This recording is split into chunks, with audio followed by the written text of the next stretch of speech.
ఈ రోజే డౌన్లోడ్ చేయండి. మీ ఫేవరెట్ షోస్ చూడండి. నీ ఫోన్కి ఒకటి పంపించాను, చూసుకో.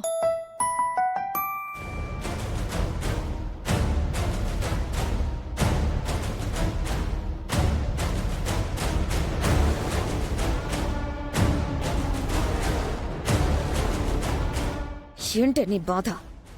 ఫ్యామిలీ ఫోటో చూపించి బంధం గుర్తు చేస్తే వెళ్ళి అడిగేస్తాననుకుంటున్నావా? చచ్చా, అలా అనుకుంటానా? ఏ ఎవరికి పంపుతున్నావు? ఎవరికో 10 మందికి ఎందుకు పంపుతాను? మీ అత్తగారికే పంపాను. ఆవిడొకరు చూస్తే చాలు కదా.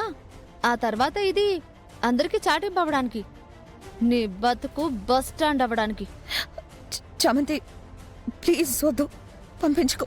అయ్యో, పంపించేశా కదా, చూడు.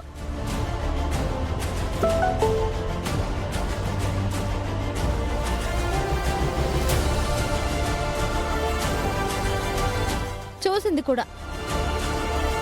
చామంతి, ఎంత పని చేసావే! నిన్ను నా జీవితాన్ని నాశనం చేస్తావా? ఇంత కష్టపడి కట్టుకున్న మేడని కూల్చేస్తావా? చూస్తే ఇదే కదా జరుగుతుంది. అంటే పంపలేదా? Chitti, Jam, tell me. WiFi off చేసావుగా? Yes, it's in my control. Off చేశాను. విన్నావుగా? ఫోటో అయితే పంపించాను, ఆవిడ చూసింది కూడా. కానీ వైఫై లేదు కాబట్టి ఫోటో డౌన్లోడ్ అవ్వలేదు. ఎవరు పంపారు? ఛా, ఈ నెట్ అసలు సరిగ్గా రావడమే లేదు. ఇంకో నంబర్ నుంచి పంపించాను కాబట్టి పెద్దగా పట్టించుకోరు. కానీ నువ్వు ఇది రిలాక్స్ అవ్వాలని చూస్తుంటే వైఫై ఆన్ అయిపోతుంది, ఫోటో చూసేస్తారు. నువ్వు రామచంద్రయ్య కూతురువని తెలిసిపోతుంది. వెంటనే నీ మెడ పట్టుకుని బయట గెంటేస్తారు. అంత పని చేయకు, నీకు దండం పెడతాను. నాకు నీ దండాలేమొద్దు, మా నాన్న ఎక్కడున్నాడో మాత్రమే కావాలి. వెళ్ళి తెలుసుకుంటావా, లేదా చిట్టిని వైఫై ఆన్ చేయమంటావా? టెన్షన్ పెట్టకు చామంతి. నేనసలు ఆవిడ్ని ఎలా అడగలను అర్థం చేసుకోవే. అది నాకు అనవసరం. ఆవిడ చేతులే పట్టుకుంటావో కాళ్లే పట్టుకుంటావో నాకు తెలియదు. నాన్న ఎక్కడున్నారో నాకు తెలియాలి. లేదు అనంటే వైఫై ఆన్ అయిపోతుంది.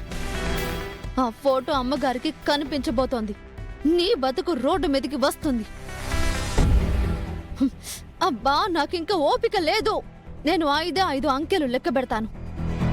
వెళ్ళావో సరే, ఇక్కడే ఉన్నావో వైఫై ఆన్ అవుతుంది.